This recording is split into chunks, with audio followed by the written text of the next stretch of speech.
Did you know that there was a queen who ruled half of France and England?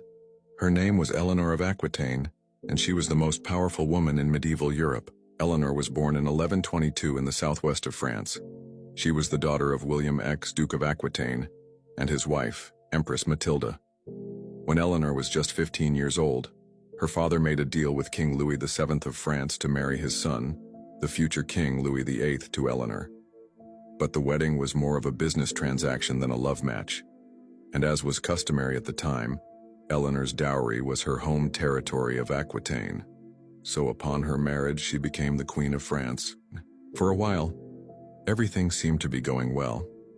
Eleanor enjoyed court life and had 2 children with Louis. But then he died suddenly in 1152, leaving Eleanor a wealthy widow at the age of 30.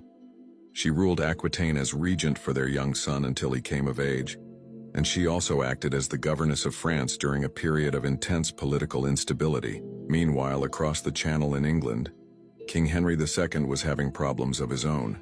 His wife, Empress Matilda, had just kicked him out of their bed and was refusing to cooperate politically. So Henry decided to marry Eleanor of Aquitaine. But before he could wed, she had to get an annulment from the Pope, which was granted on the grounds that she and Henry were cousins. The Pope, however, did not grant them permission to remarry. And so Eleanor and Henry had a secret ceremony in December of 1152, making them man and wife.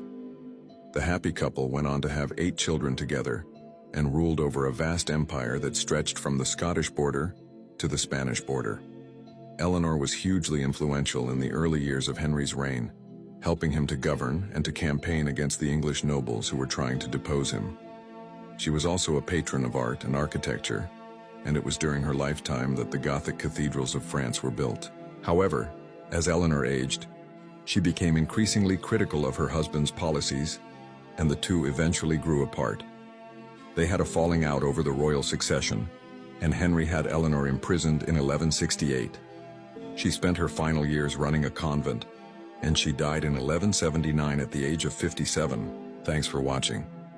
If you want to learn more about Eleanor of Aquitaine, I've included some resources in the description below.